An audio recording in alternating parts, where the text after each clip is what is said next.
that I did. Half square triangles again. Trip around the world. So I'm just showing you all this today, so you can see my trip around the world pattern. If you can see the half square triangles. Then of course here you can see where I made a mistake. What I did for this patchwork placemat is draw out my design on graph paper, and then I go and cut my fabric and all that and sew it, and then but I start off my projects with graph paper to design it out, and then go and sew it by fabric and things like that. I do the graph, then I calculate to see how much of each fabric I need as far as yardage wise, and then I cut it, sew it, and then finish. So here's my patchwork placemat, and here's the back.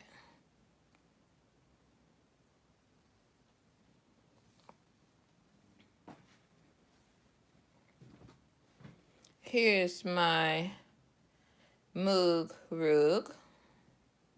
So this is my mug rug, and I've done videos on these items, so if you would be so kind as to go and watch my videos, I really would appreciate it. So this is my mug rug. It's 9 inches down and 12 inches across, and you can see I did the concentric square for my quilting, and that's the one I use for the back. This is also a mug rug. I think this is 8 inches down and 12 inches across, if I'm not mistaken. So that's this one. And then there's the back of that. This is another mug rug I made that I felt was too small. So I won't be making this size again. I know that's for maybe 8. That was just one I made too small. And then that's the back. And then if you want to go in closer, people really got, like this one, but I just felt it was too small of a mug rug. Here is my patchwork pot holder I made for Christmas, and I used the little circles. I told y'all for templates, I would find a template online, print it off on paper, and then the heaviest cardstock, and then I just sew my circles, the big circle, and then work my way in. So this came out pretty good, and that's my back fabric, and that's the front again. So if you're not good with if you want to do concentric circles, but you can't do it like the experienced quilters do, I would suggest you try template. So you get the big different size circles, and then just sew one at a time. And then the end of that template, your needle will go around the outside of the template, and then you should come out pretty good. Even though you're not experienced, which I'm not experienced at being quilter as far as design something like this, I would have to get templates, like some kind of training wheel type thing, to come out with something that looks this good. But it is possible. Even if you don't have a lot of quilting experience, you can use templates to still do a pretty good job on your quilting projects. This is another patchwork pot holder. And then I just got circles for my templates.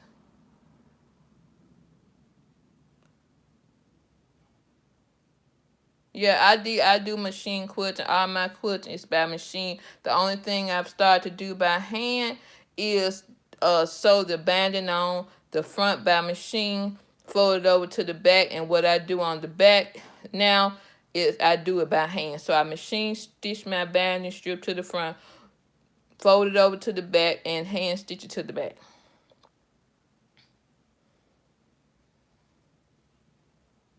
You know, I started off by hand, and then somebody gave me a machine, and I've been on the machine ever since. While you're here, please make sure you like, share, subscribe. So please do that for me. And then this is the back of this. So it looks pretty good. This is my patchwork pot holder I made for last Valentine's Day. It came out pretty good. And that's how it looks on the front. And this is how it looks on the back. This is my other patchwork pot holder I made last year. And see, it's just a concentric square, so it's easier to sew a concentric square than it is a concentric circle. Hi. But yeah, it's possible. So this wasn't hard at all. I just started from the outside and worked my way in. And then this is the back. So that's pretty cool. Thank you all for stopping by my channel. I have some other items. So that's the completed project. This here is what I'm working on. This is what I'm making to sit my mixer on, my stand mixer on my kitchen counter. So it's just something that I decided. This is another half square triangle design. Each square is a finished size of 4 inches. So I cut 5-inch squares. And I just pull numbers for the prints. And this one is my favorite print.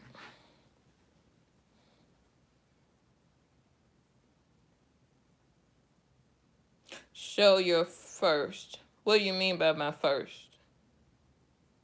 And thanks for the compliment, and thanks for stopping by.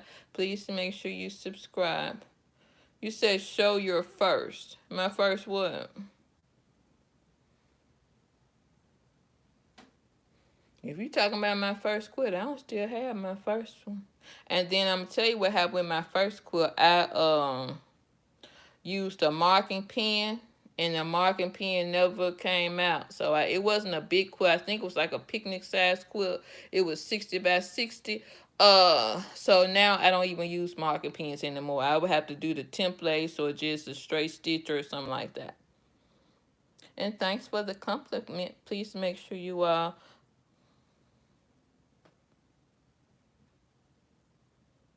cut what in half.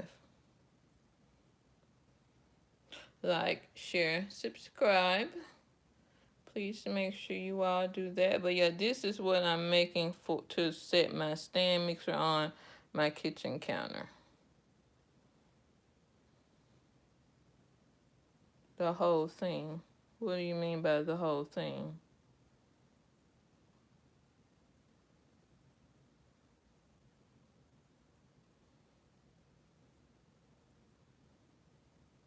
So this is just the biggest. It's going to be 16 inches across and 24 inches going down.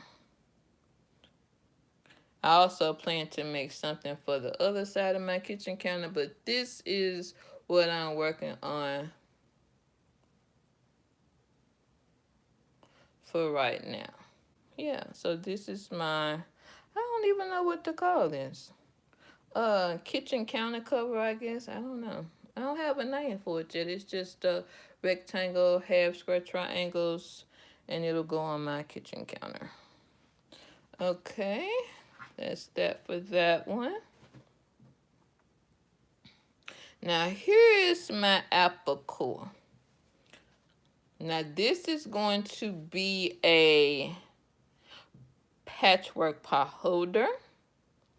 I love the apple core blocks. If you have experience with the drunker pass quilt block, then the apple core is a breeze. I did buy a plastic template from online. It's not really necessary to buy a plastic template. You can just print off a template, put on the heaviest cardstock, and that would be, I would think, the most inexpensive way to do it. But yeah, this is going to be a patchwork pot holder. I think it's really cute. I love the apple core block.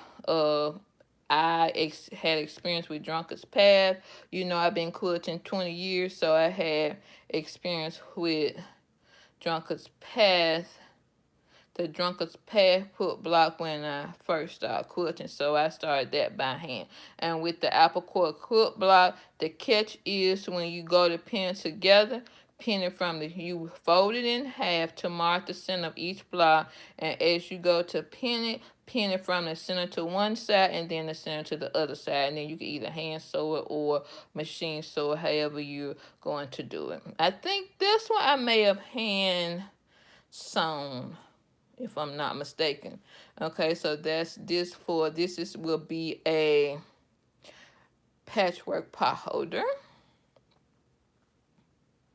Now this one coming up is the place top for the placemat. Again, this is I use the apple core template.